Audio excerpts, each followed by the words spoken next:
everybody, welcome to the Comic Gary Movie Show. My name is Deshaun, and today I'm here to talk about something that's sort of kinda going under the radar, right? As of right now, it's going under the radar, but like clearly with WandaVision, after seeing WandaVision, it's clear that once this show comes out, it ain't gonna be under the radar for very long. Now, I made a video months ago, almost a year ago now, talking about the Eternals and how I was getting out ahead of it because I told people like in the video I made on Eternals about this because they're like Hephaestus is the builder of the Eternals, played by is it Brian Tyler Henry? I always say his name incorrectly, but he's a great actor. He's in Atlanta, or he's on Atlanta, and in it he's gay. He's homosexual, and he's even in a gay marriage.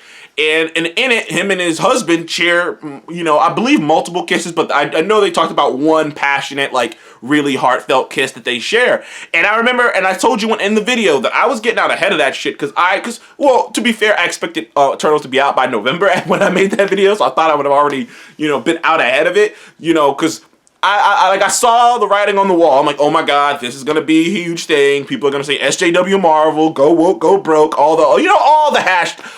the usual suspect hashtags that they go to. And like I said, I don't see any problem with that as long as it's done correctly.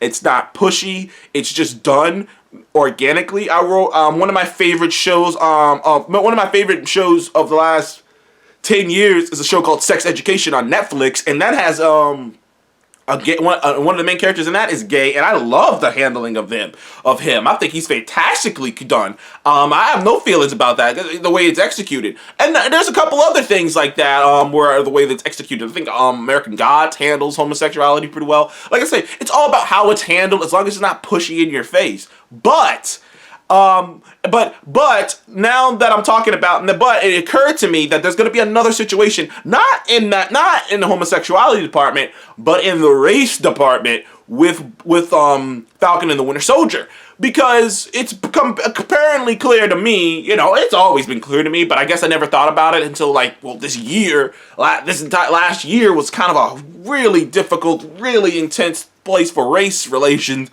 in America. And now that I sit back and think about it, the fact of the matter that there's going to be a black Captain America in this movie, and that the government seemingly, we'll wait till we see the movie, doesn't want Sam to be Captain America and wants this blue-eyed, blonde-haired white dude to be Captain America, I can already see, and he's going to turn out to be a villain, or at least become a villainess. I can already see people losing their shit over this. Honestly, I can already see people being like, why are you doing that? Why does it have to be a race thing? Oh, they don't want him to be Captain America because he's black. That's not realistic. Oh, why does the white guy have to be a villain? And why couldn't he be a good guy? It's like, I can already see it. The writing's on the wall, and especially if they do the Isaiah Bradley thing. If you don't know about Isaiah Bradley, which, by the way, I'm going to just minorly drop this, I'm going to start doing comic book stuff. Like, I am going to start actually doing comic book reviews. The way I want to do it is, I'm going to do a comic book review every time, one of these comic book things are coming out, except for maybe DC, because I don't have DC I don't have DC, I only have Marvel Unlimited, so it's going to be limited to Marvel comics, boo-hoo to me. Anywho, Isaiah Bradley in the comic books, because as it turns out, in the comic books, Captain America was not the first super soldier, or at least he wasn't the first test subject for the super soldier serum in America. Now, as you know, Red Skull was the first, test subject. It went terribly wrong, which is kind of a new retcon, because in the comic book, actually Red Skull wasn't superhuman, he was just a dude wearing a Red Skull mask, but, they retconned it to be he was the first test. Red Skull was technically the first test subject, and it went terribly wrong, but I mean, he's got all the scrapes and stuff, but it deformed him to hell. When Erskine got to America, they tested it on black people first. They tested it on African Americans. Now, if I recall, I can't remember if it was I think it was volunteers though. I believe it's still fucked up that they were like, we're not gonna test this on white people first. We're gonna test this on black people. But in the comic, but they're still volunteers, I believe. If I recall, it's been a while since I've read Captain America Red, White. I think it's called Red, White, and Black. It's Red, White, and Black. It's been a while since I've read that comic. But in it, they tested it on black people first. And Most of them died, except for Isaiah Bradley. Isaiah Bradley, the formula was the perfected formula. It worked perfectly on him. But America would, so they made a Captain America before Steve. But America was not in a place where they would want a black man to be Captain America. They didn't want that. They didn't want it. They didn't want it at all. So they buried him, pushed him to the side. They gave the serum to Steve, and he became Captain America. And it's like what's the word I'm looking for? The untold story of Captain America's origin. That you don't get a super serum like that correct the first time. There had to have been many test subjects, and it kind of shows there was many test subjects, and one of them happened to be goddamn Isaiah Bradley. And a lot of people think Isaiah Bradley will be in this movie. I mean, in the show. Well, it might as well be a movie.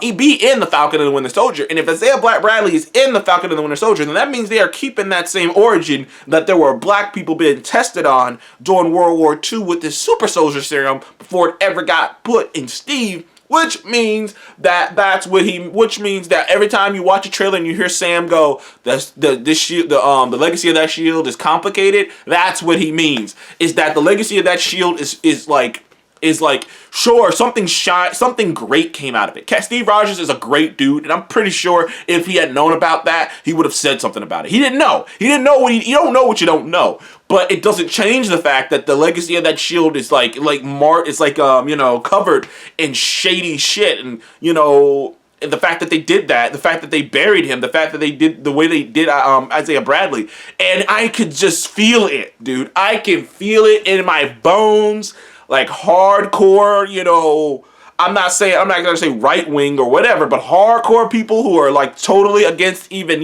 mention, who think racism is a myth and whatnot. They are gonna come out the woodwork for Falcon and the Winter Soldier. I'm telling you, it's gonna be so much anger and rage. It was already anger and rage when Sam was chosen to take Cap's place and not Bucky. Oh, he did it because he's black and you want to you have a race. It should have been Bucky because Bucky is he's super soldier and he's no you just because he's white. It's like so there's already that tension in the air. It's kind of waned actually, because I guess time just makes people just get used to it. Like it's as if time made people get used to the idea that Sam might be the Black Captain America, which he will be. I already know that, but still, I was like, dude, like come on, and I'm thinking to myself, I'm trying to get out ahead of this. Because I already know I'm going to make a video about this.